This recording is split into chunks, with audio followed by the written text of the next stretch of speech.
Good morning, students. Today's topic, continued from yesterday, is AC generator. Okay. Now, AC, you all know it's alternating current. That means the magnitude and direction of the current continuously changes with respect to time. ठीक है. इसका उल्टा DC current, direct current, the magnitude and direction of the current does not change with respect to time. So where do you find, from where you will get DC current? DC current कहाँ से मिलेगा आपको? Battery. So DC current you will find from battery. कोई DC generator का नाम सुना है क्या आपने? सुना है? होता है कि नहीं होता, पहले ये बताओ. होता है? जनरेटर हमेशा एसी होता है. डीसी जनरेटर का मतलब क्या होता है कि उसमें एक इन्वर्टर लगता है. इन्वर्टर का काम क्या है ना, वो जो मैग्नीट्यूड जो चेंज हो रहा है ना, उसको स्टेबल करके एक ही यूनी डायरेक्शनल करंट फ्लो करते हैं, इसलिए उसको इन्वर्टर बोलते हैं. हम बोलते हैं ना, वहाँ पे आपके घर में अगर कोई बिजली की प्रॉब्लम है तो इन्वर्टर लगवा लो करके. तो वो इन्वर्टर का काम क्या है, अगर एसी है तो उसको डीसी में चेंज करेगा और डीसी है तो एसी में चेंज करेगा. सो जैसा कि आपने बोला, डीसी करंट किससे मिलता है? बैटरी से मिलता है. लेकिन आपके सारे डिवाइसेस किससे चलते हैं? एसी करंट से चलते हैं. तो वो जो घर में जो बैटरी लगाते हो ना बड़े बड़े, वो डायरेक्ट आप नहीं दे सकते किसी में. हाँ, तो उसके साथ में एक इन्वर्टर लगता है जो उस डीसी करंट को एसी में चेंज करके फिर आपके घर में चलाता है. ठीक है. तो डीसी एंड एसी के बेसिक जो कॉन्सेप्ट हैं वो हम नेक्स्ट चैप्टर में पढ़ेंगे. अभी यहाँ पे पढ़ेंगे generation of AC current. What is the principle of AC generator? in which principle does it work? Electromagnetic induction. Okay, and that is name of the chapter.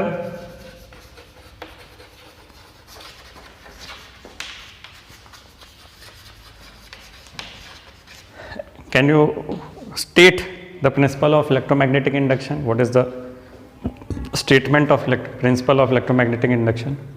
An AC generator is based on the phenomena of electromagnetic induction, that is, whenever amount of magnetic flux linked with the coil changes and EMF is induced in the coil, it lasts so long as the change in magnetic flux through the coil continues.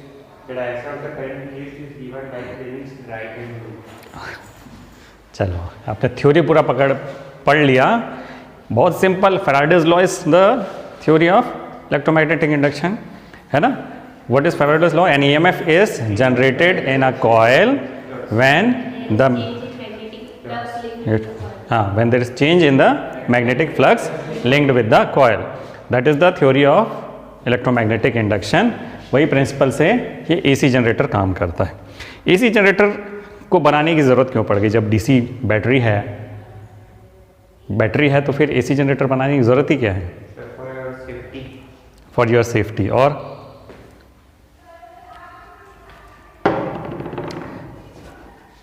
Battery में हमको ये जो voltage है वो कैसे मिलता है? आपने केमिस्ट्री भी पढ़ लिया है ना, इलेक्ट्रोकेमिस्ट्री भी पढ़ लिया है. बैटरी में हमको कैसे मिलता है? Through chemical reaction. बैटरी में केमिकल रिएक्शन होता है, उससे ही तो ये वोल्टेज ईएमएफ प्रोड्यूस होता है ना. तो इसका मतलब क्या है कि हमको अगर घर में बिजली चाहिए तो हमारे पास में खूब there should be large supply of battery होना चाहिए ना. जैसे घड़ी में पावर है, बैटरी ख़त्म हुआ फिर क्या करते हो? चेंज करते हैं. तो ऐसे चेंज करना चाहिए. एंड ऑल्सो द बैटरी में अगर जब मुझे लार्ज करंट ड्रॉ करना है बैटरी से, ये लार्ज वोल्टेज ड्रॉ करना है, तो size of battery will increase, है ना. पेंसिल सेल से आप गाड़ी का वो हेडलैम्प चला सकते हो क्या? नहीं चला सकते ना.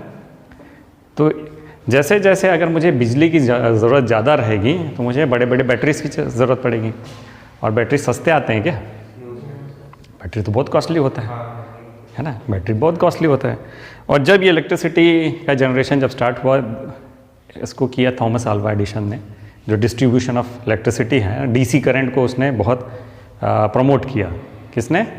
थॉमस एल्वा एडिसन है, क्योंकि हम बोलते हैं कि जो एक इनकैंडेसेंट लैंप, जो लॉन्ग लास्टिंग इनकैंडेसेंट लैंप है, उसका आविष्कार किसने किया? थॉमस एल्वा एडिसन ने। तो he was also a big businessman. तब सिर्फ डिस्कवरी नहीं करना, उसको उससे पैसा भी कमाना था।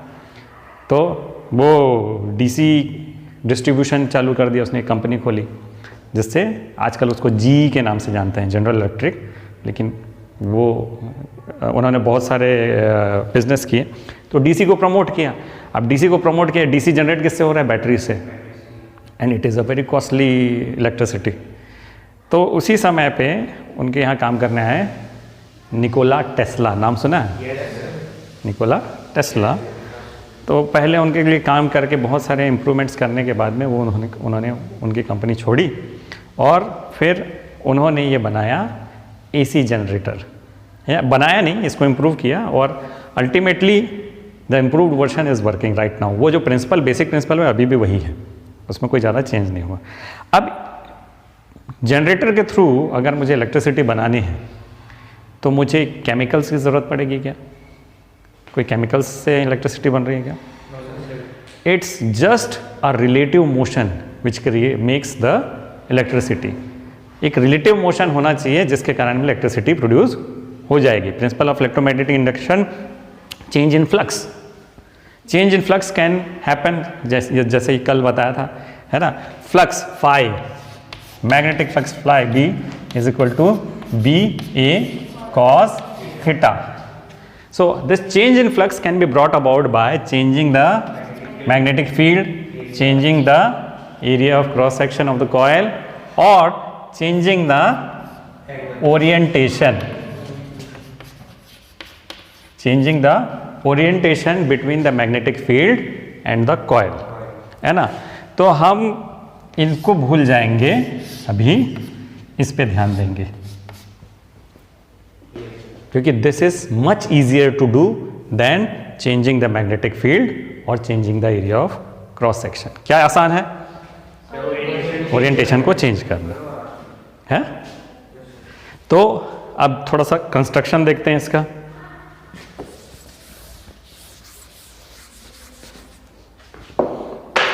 How will we generate a magnetic field, है ना? बाय इलेक्ट्रोमैग्नेट्स भी हो सकता है, लेकिन हम जनरली परमानेंट मैग्नेट्स ही यूज करते हैं। What will be the direction of the magnetic field here? North to south. Okay, तो मैं अभी ऐसे ही ड्रॉ कर देता हूँ। So this is the direction of magnetic field. इसके बीच में हमको एक कॉइल रखना है। Shape of the coil can B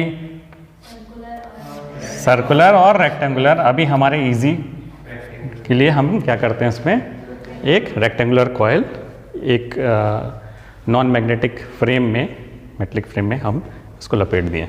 अभी मैं फॉर इजी अंडरस्टैंडिंग इसमें नंबर ऑफ कॉइल्स एक ही रखा हूँ, है ना, लेकिन इसमें नंबर ऑफ कॉइल्स जितना इंक्रीज करोगे उतना अच्छा ईएमएफ इंड्यूस होगा। ठीक है। The end of the coil एक स्लिप रिंग से कनेक्टेड है ना। अब स्लिप रिंग आपको थोड़ा सा इमेजिन करना पड़ेगा। स्लिप रिंग क्या होता है? अच्छा, ये स्लिप रिंग की ज़रूरत क्यों पड़ गई? क्योंकि अगर ये घूमेगा तो इससे जब हम सर्किट कंप्लीट करने के लिए जो वायर लगाएंगे वो घूमेगा तो इंटेंगल हो जाएगा ना। जैसे मैं ये वायर पकड़ के मैं घूमता हूँ तो क्या होगा? लपेट जाएगा ना। तो ये फिर कितने देर घूमेगा? 2 या 3 रोटेशन घूमने के बाद में रुक जाएगा। तो ये नहीं। तो क्या करना है मुझे? एक तो एक कांस्टेंट कांटेक्ट बना के रखना है, और ऐसा कांस्टेंट कांटेक्ट बना के रखना है कि ये जो है ना इंटेंगल ना हो, इसके वायर इंटेंगल ना हो। तो क्या करते हैं कि जैसे ये इसका एक पोल है, ठीक है, इसके अंदर में मैं इससे एक रिंग को जोड़ देता हूँ, है ना। ये सेंटर में है और रिंग चारों तरफ, है ना। कैसे? इसका क्रॉस सेक्शन अगर मैं दिखाता हूँ तो ये ऐसे जुड़ा है, ये सेंटर से ऐसे बाहर आ रहा है, और ये जब घूमेगा तो ये रिंग भी घूमेगा, है ना। ये घूम रहा है तो रिंग घूम रहा है। समझ में आया? ये स्लिप रिंग है। एक स्प्लिट रिंग भी होता है, वो बाद में देखेंगे। ये क्या है? Slip ring. अब इसको स्लिप रिंग क्यों बोलते हैं?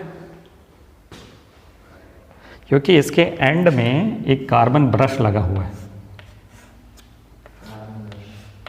क्या लगा हुआ है? Carbon brush. तो ये जब घूम रहा है तो ये it's constantly touching that carbon brush, and carbon यानी कि graphite is a good conductor of electricity. हाँ, तो क्या करेगा? इसके सर्किट को कंप्लीट कर देगा। यहाँ से अब मैं जोड़ लेता हूँ किसी भी लोड रेजिस्टेंस को, तो ये सर्किट कंप्लीट है ना। यहाँ पे बल्ब लगा दो तो बल्ब जलेगा। मैंने कल आपको बताया था ना, मोटर में तो उसके पोल में आप एलईडी लगा के मोटर को घुमाओ तो जलेगा वो, ठीक है। तो बिना लोड रेजिस्टेंस के तो सर्किट कंप्लीट नहीं होगा। तो ये एक सिंपल कंस्ट्रक्शन है। दीज आर द मैग्नेट्स, है ना। But the important thing is the axis of rotation of this coil should be perpendicular to the magnetic field. ठीक है, the axis of rotation of this coil should be perpendicular to the magnetic field. यानी coil कैसे घूम रहा है? अगर ये magnetic field है तो कॉइल कैसे घूम रहा है? ये घूम रहा है, ठीक है। कल आपने डाउट बोला था, है ना। ये अगर कॉइल है, ये कॉइल है अगर, तो इसका एक्सेस ऑफ रोटेशन क्या है? मैग्नेटिक, ये मैग्नेटिक फील्ड है ना। तो कॉइल कैसे घूम रहा है? ऐसे घूम रहा है, ठीक है। This is the area vector. Area vector कैसा है? ऐसा है, ठीक है। सो दिस इज द एरिया है। एरिया वेक्टर ऐसे जा रहा है। अभी अगर इस ओरिएंटेशन में है, if the coil is parallel to the magnetic field, तो इसका एरिया वेक्टर कितना एंगल बना रहा है मैग्नेटिक फील्ड से? 90 डिग्री बना रहा है ना। ये है, तो ये मैग्नेटिक फील्ड, ये एरिया वेक्टर 90 डिग्री एंगल बना रहा है। ये घूम के ऐसा हो गया, 0 डिग्री, तो एरिया वेक्टर कितना डिग्री बना? 0 डिग्री। तो ये चीज क्लियर है ना आपको, ठीक। तो ये B हो गया, ये A हो गया, और इसके बीच के जो रिलेटिव एंगल है उसको मैं थीटा बोलूँगा। Theta is the angle between B and A, magnetic field and area vector, ठीक। तो अब इसमें चलते हैं। अच्छा, इस कॉइल को जब ये नंबर ऑफ टर्न्स ज़्यादा हो जाते हैं तो इसको क्या बोलते हैं? आर्मेचर। इसका नाम क्या बोलते हैं? आर्मेचर। इस कॉइल को if there are n number of turns in this coil, तो इसको क्या बोलेंगे? आर्मेचर। और इसका एफिशिएंसी बढ़ाने के लिए इसके बीच में सॉफ्ट आयरन कोर रखते हैं। क्यों रखते हैं? इसका रीज़न आप पढ़ चुके हैं। एडी करंट्स तो लेमिनेशन करते हैं उसका, लेमिनेशन करने से एडी करंट्स को रिड्यूस करते हैं। सॉफ्ट आयरन कोर इसके बीच में क्यों रखते हैं? इसकी परमेबिलिटी सॉफ्ट आयरन कोर की हाई होती है, तो उससे क्या होता है? जितने भी अगल बगल से मैग्नेटिक फील्ड लाइन जा रहे हैं उसको खींच के अपने थ्रू पास करवाएगा। यही तो पढ़ाया था मैंने। सॉफ्ट आयरन कोर की ज़रूरत क्या है? जितने भी मैग्नेटिक फील्ड इधर से जा रहे हैं, इधर से जा रहे हैं, उसको खींच के अपने थ्रू पास करवाएगा। और number of magnetic field lines अगर इसके थ्रू पास हो रहे हैं तो क्या होगा? क्या इंक्रीज होगा? फ्लक्स इंक्रीज होगा, है ना। तो फ्लक्स इंक्रीज हुआ यानी चेंज इन फ्लक्स ज़्यादा होगा। फ्लक्स इंक्रीज हुआ यानी चेंज इन फ्लक्स ज़्यादा होगा, और चेंज इन फ्लक्स ज़्यादा हुआ यानी EMF ज़्यादा होगा। समझ में आया ये? So this was the simple construction, ठीक है। अब इसके अलग अलग एंगल में क्या होगा उसको देखने से पहले हम रिलेशन देखते हैं इसका, ठीक है।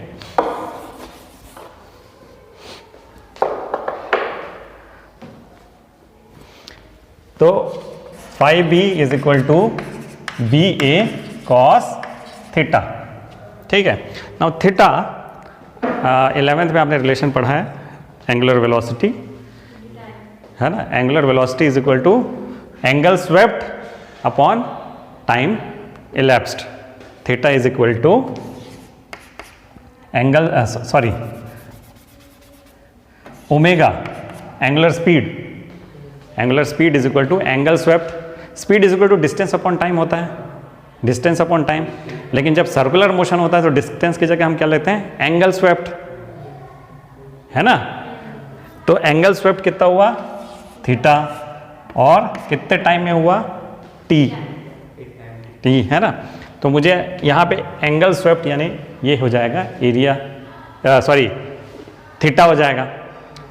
एट टाइम टी कितना एंगल स्वीप कर रहा है, एट एनी टाइम टी ये कितना एंगल स्वीप कर रहा है, तो that will be given by theta is equal to omega T. ठीक, तो ये यहाँ पे मैं इसको क्या लिख सकता हूँ, this is also equal to B A cos omega T.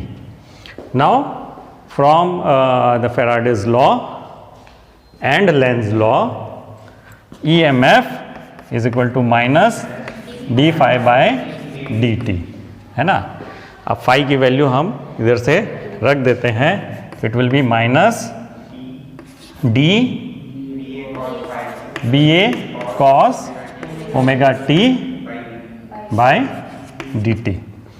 Now as we have discussed yesterday, because these are permanent magnets हैं, तो the value of B will remain constant, the area of this will also not change, तो ये भी constant. ठीक है, तो B ये बाहर निकाल सकता हूं मैं, तो मैं यहां निकाल दिया B A cos omega T, sorry D by D T of cos omega t.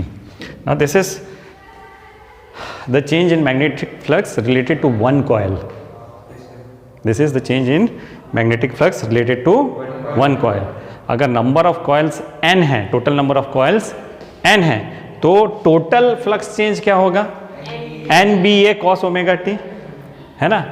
तो मेरा total EMF change भी हो जाएगा, E is equal to minus n b a cos omega T का डिफरेंशिएशन होता है माइनस साइन ओमेगा टी, तो minus sign omega T, and chain rule लगाएंगे तो D T of omega T यानी ओमेगा, तो ये हो गया omega.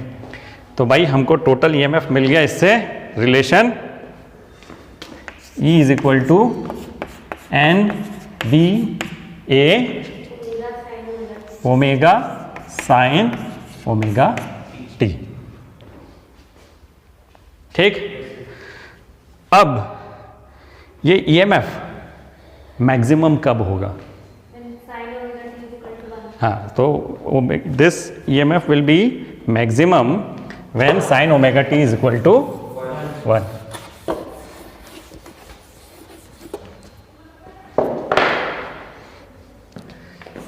E max when sin omega t is equal to 1, तो वैल्यू क्या है, n b a ओमेगा। उसको मैं अगर E नॉट बोल देता हूं, तो मैं इस रिलेशनशिप को क्या बोल सकता हूं, instantaneous EMF at any instant of time. ये क्या है, instantaneous EMF is equal to E naught sine omega T, बोल सकते हैं ऐसा। E instantaneous is equal to E maximum sine omega T. ठीक, E मिनिमम कितना हो सकता है,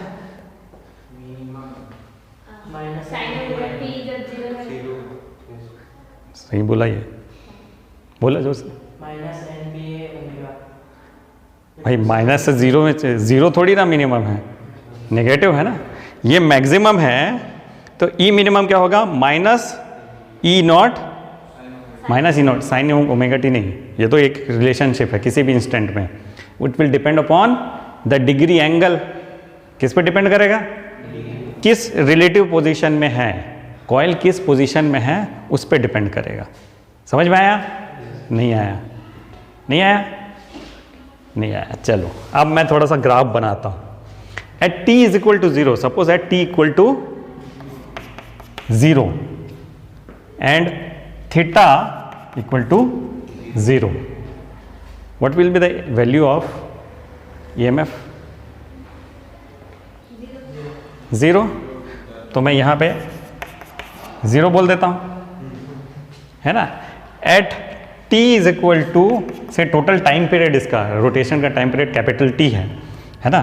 तो at t by 4 and theta is equal to 90 degree. 90 degree पहुंच गया ना थीटा. तो इसकी वैल्यू क्या हो जाएगी? E nought. समझ में आया? नहीं, ये t बाई 2 होगा. At t is equal to 3t by 4, है ना. सॉरी, गलत हो गया ना, सही लिखा था मैं पहले. अब t बाई 2 हुआ. Theta is equal to 180 degree. Theta is equal to 180 degree. E will be 0. ठीक है, क्लैरिटी है ना ये. एट t इक्वल टू, ऊपर जगह नहीं है, मैं नीचे लिखता हूं 3t by 4, theta is equal to 270 degree. E will be minus E nought. Okay. At t equal to t, theta will be equal to 360 degree and E will be equal to 0. ये variation हो रहा है. ये हो रहा है ना variation. अब इसको मैं अगर एक ग्राफ प्लॉट करता हूं,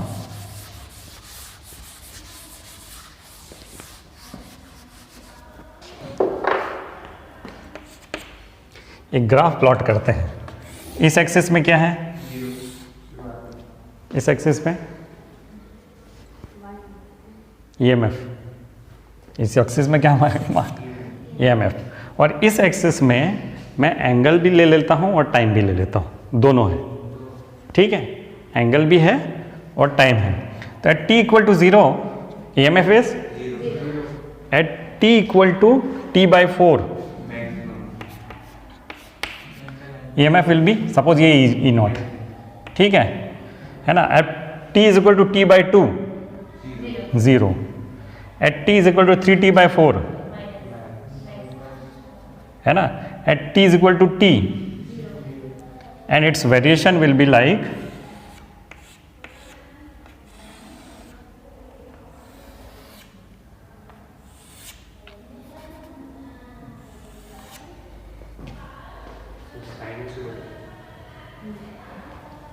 ठीक है. ये t बाई 2, ये 3t बाई 4 और ये t. This is clear to everybody ना. तो this wave, because this relation is dependent on sine, तो इस वेव को क्या बोलेंगे हम? Sinusoidal wave. क्या बोलेंगे इसको? Sinusoidal wave. तो अभी तक हम लोग EMF की बात कर रहे थे हम, लेकिन हम टॉपिक क्या पढ़ रहे हैं? करंट. तो करंट में क्या होगा भाई? आपको ये रिलेशन मालूम है ना, V is equal to IR.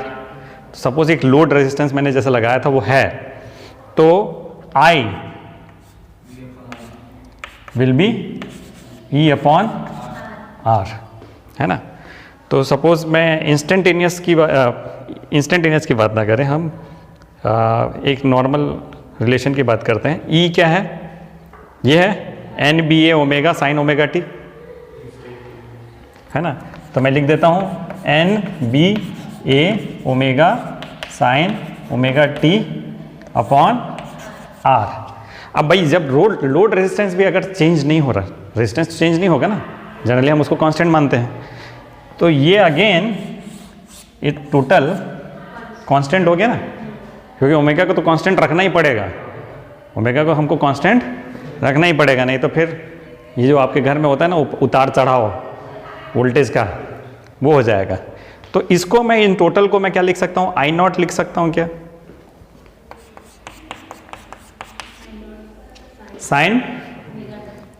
Sign omega t, और I not is the maximum current.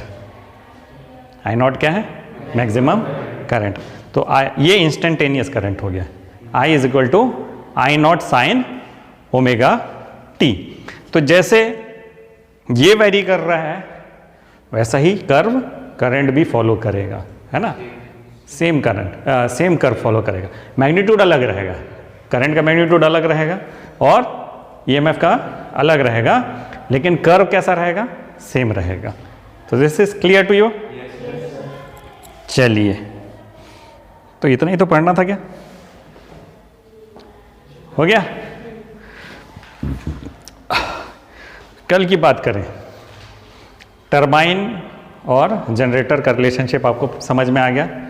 Turbine, what will turbine do, it will change the falling mechanical energy into rotating mechanical energy, है ना। तो turbine का काम क्या है, it's converts the form of mechanical energy, जो भी फॉर्म होगा उसको चेंज कर देगा रोटेशन में। अब जब रोटेशन आ गया, है ना, वो मैकेनिकल एनर्जी जो है वो रोटेशन वाला आ गया, उसको हमको क्या करना है, कन्वर्ट इलेक्ट्रिकल एनर्जी में। तो हम कैसे करेंगे, जनरेटर के एक्सेल को टरबाइन के एक्सेल से जोड़ देंगे, तो हमको एक mechanical energy converting into electrical energy मिल जाएगा, है ना। तो this is the principle of thermal energy, hydel energy, nuclear energy, tidal energy, ये सब का थ्योरी प्रिंसिपल यही है। विंड एनर्जी है, जियोथर्मल एनर्जी भी ऐसे ही होता है ना। जहाँ केमिकल रिएक्शन या इलेक्ट्रोकेमिकल रिएक्शन नहीं हो रहा है, वहाँ हम कैसे इलेक्ट्रिसिटी प्रोड्यूस कर रहे हैं, ऐसे ही कर रहे हैं। वैसे केमिकल रिएक्शन किस में हो रहा है, बैटरी में हो रहा है ना। और जो सेमीकंडक्टर में हो रहा है वो तो एक तरीके से एक मोशन ऑफ मॉलिक्यूल्स है। क्या हो रहा है, मोशन ऑफ मॉलिक्यूल्स, जो आपके सेमीकंडक्टर में होता है ना। Holes and electrons they flow in one direction, तो उसके कारण में होता है, जिसके कारण में एक ईएमएफ प्रोड्यूस होता है। इसलिए जब सोलर एनर्जी की बात करते हैं तो इतने छोटे से नहीं पैदा होता। आपके सोलर पैनल्स कितने होते हैं, बहुत बड़े बड़े होते हैं ना। तो इन सब को कंबाइन करके जब हम निकालते हैं तो वो इलेक्ट्रिसिटी सोलर इलेक्ट्रिसिटी होती है, जिसको आप कुछ दिन में आप मैदान में देखोगे।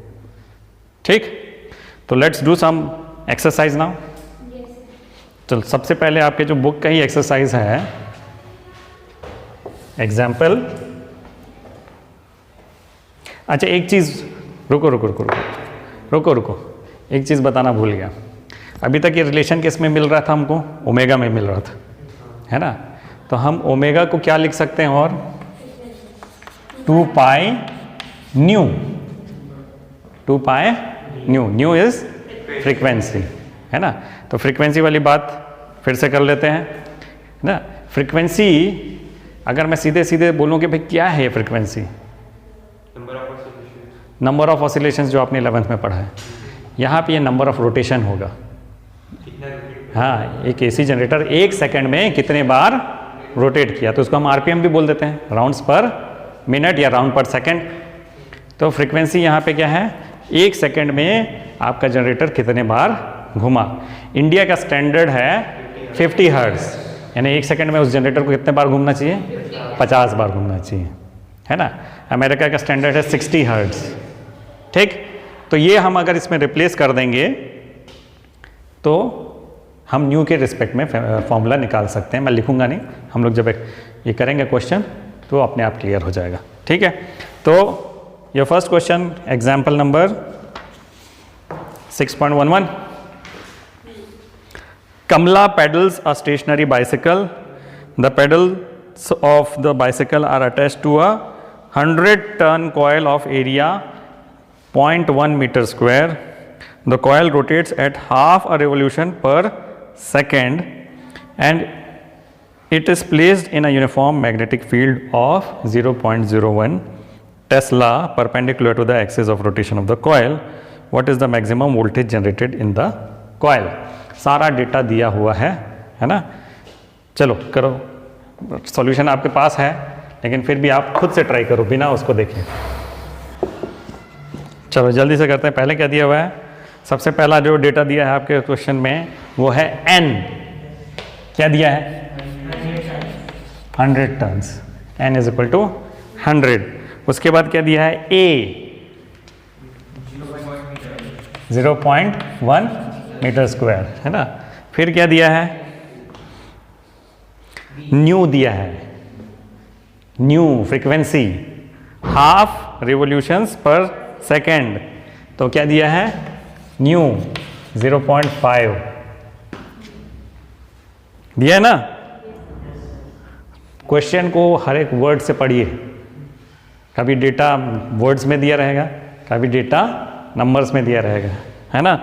तो न्यू दिया है और इसको एक uniform magnetic field B of 0.01 tesla, है ना, and it is perpendicular to the axis of the rotation of coil. तो आपको निकालना क्या है? E is equal to n b a 2 pi nu sine 2 pi nu t।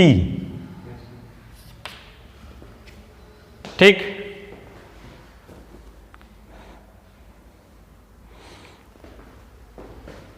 लेकिन आपको यहां पे क्या निकालना है? मैक्सिमम।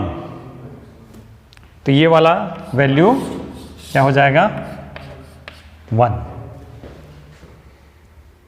मैक्सिमम निकालना है ना, तो ये क्या हो जाएगा? 1। तो अब लगाओ 100 0.01 into 2 pi to 0.5।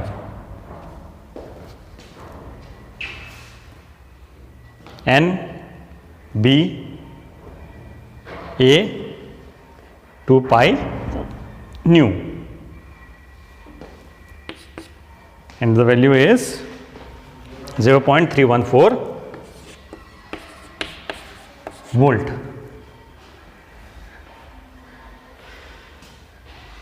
So this is the maximum EMF. Let's do another question. A circular coil of area 300 centimeter square and 25 tons rotates about its vertical diameter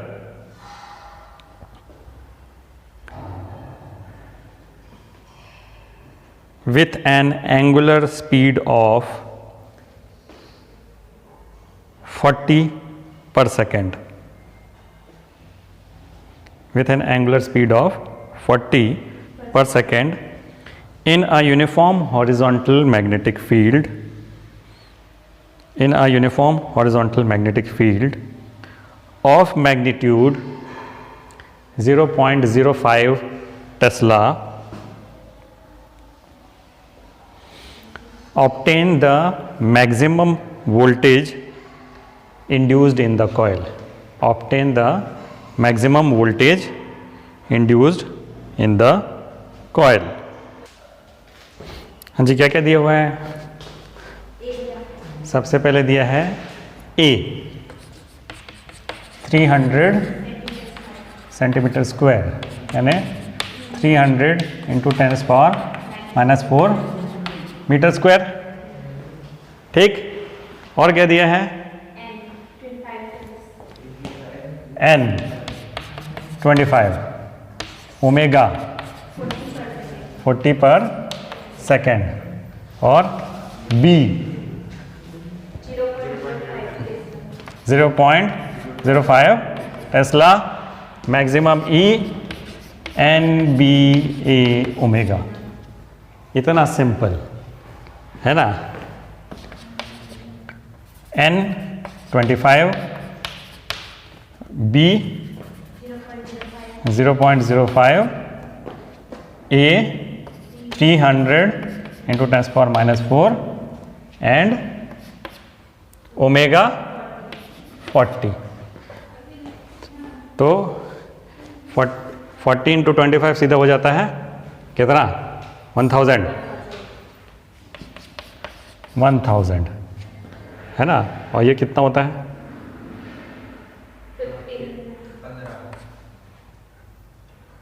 15 into, तो आया 1.5। हो गया। चलो नेक्स्ट करते हैं। बहुत ज़्यादा डिफिकल्ट क्वेश्चन नहीं आएगा इसमें। A flat coil of 500 tons, a flat coil of 500 tons, each of area 5 into 10⁻³ meter square, rotates in a uniform magnetic field, of 0.14 Tesla at an angular speed of 150 radians per second, at an angular speed of 150 radians per second.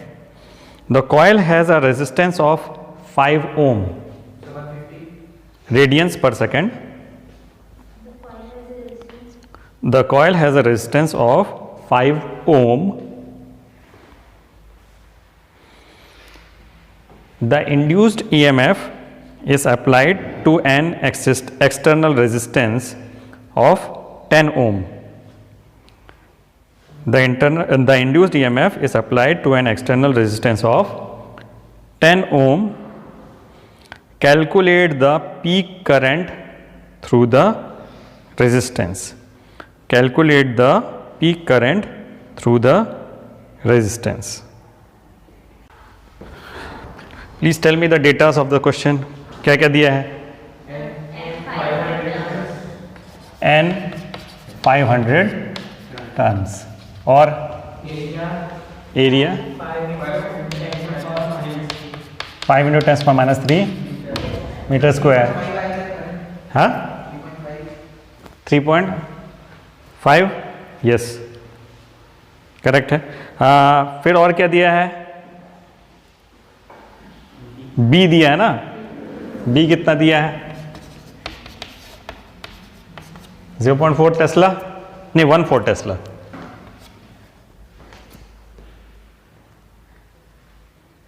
और क्या दिया है? 150 radiance पर second. ठीक है। फिर the coil has a resistance of 5 ohm. The coil resistance of the coil, resistance of coil कितना है? 5 ओम। फिर क्या दिया है? External resistance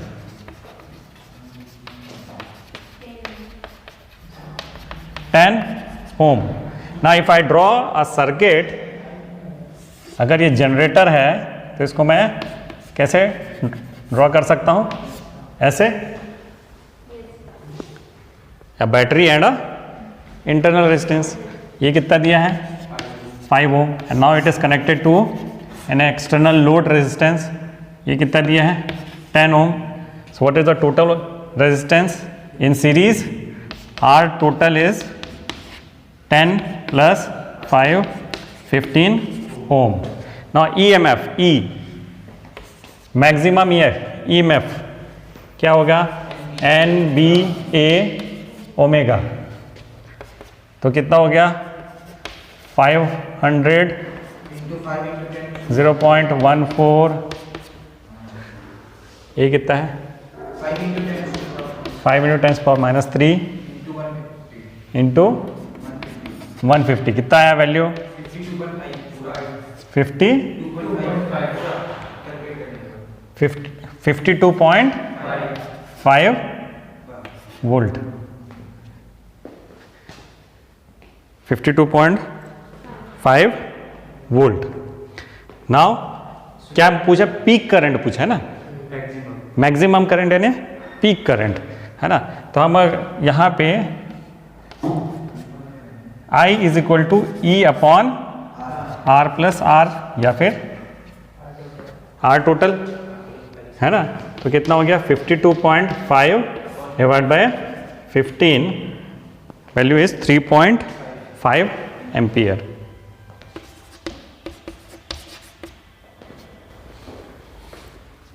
A circular coil of radius 10 centimeter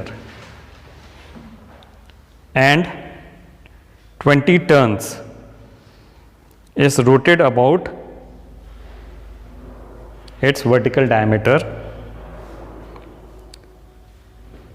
with angular speed of 50 radians per second in a uniform horizontal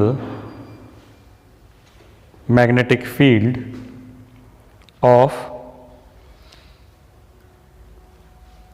3 into 10 raised to power minus 2 Tesla.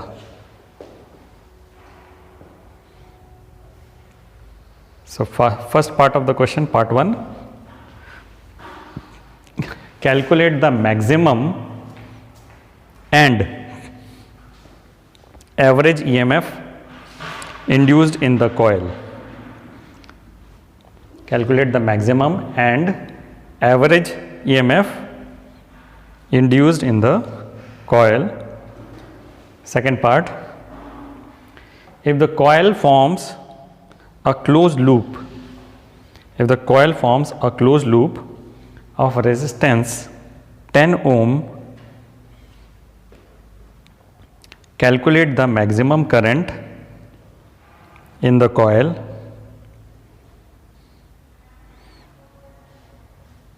and the average power loss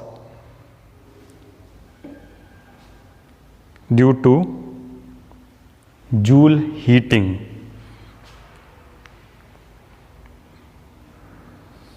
Average power loss due to Joule heating.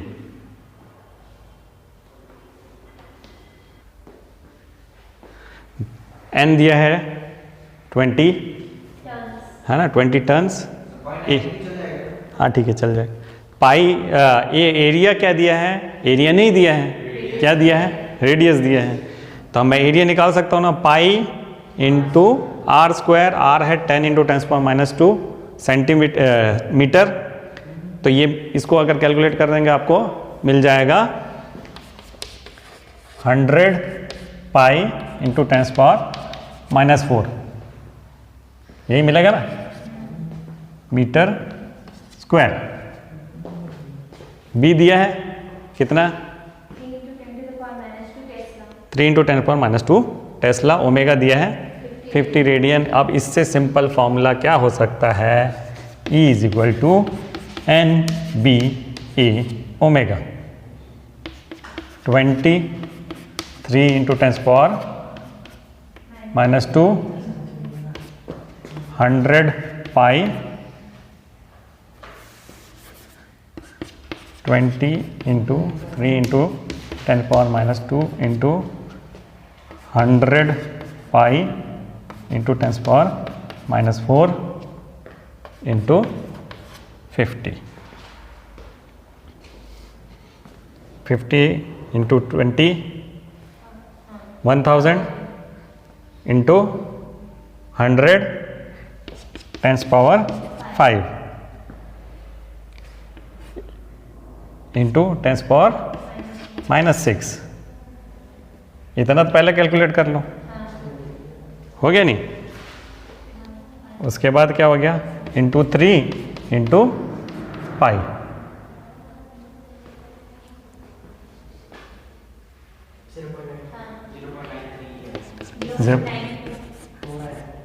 Zero 0.94 volt. This is E naught.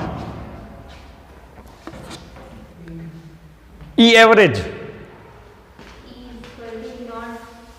E average. थोड़ा सा दिमाग लगाइए।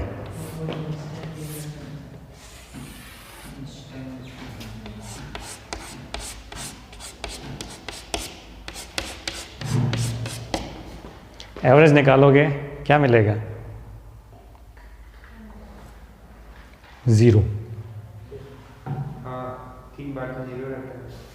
आधे time ये 0 से ऊपर है, आधे टाइम ये 0 से नीचे है, तो ई एवरेज कितना हो जाएगा? 0। इसको अगले चैप्टर में हम पढ़ेंगे। अगर 0 हो गया तो फिर मतलब ही क्या हुआ इसका? तो हम फिर आरएमएस वैल्यू निकालते हैं, करंट का या वोल्टेज का आरएमएस वैल्यू निकालते हैं। तो यहाँ पे एवरेज ईएमएफ क्या होगा? 0। हमेशा याद रखना है ना। अगर कोई पूछा कि what is the average EMF of AC? 0। ठीक। नेक्स्ट पार्ट तो बहुत इजी है।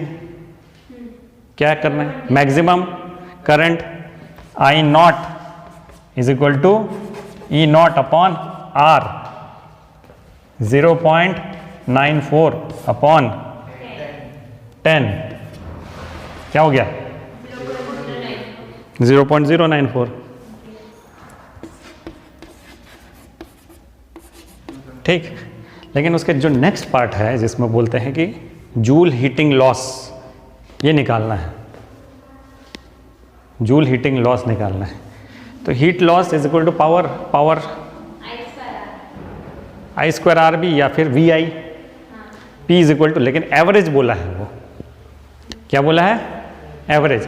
P is equal to V I होता है, P is equal to V I, यहाँ पे ई आई, और मैक्सिमम क्या हो जाएगा? E not I naught, P max will be E not I naught. हमको एवरेज निकालना है, यानी आधा टाइम ऊपर आधा टाइम नीचे, इसको हाफ कर देंगे। क्या करेंगे इसको? तो P average is equal to half E not I nought. निकाल लो इसकी वैल्यू। 0.045 वो वाट। कितना होगा? 0.045 watt. This will be the heat loss.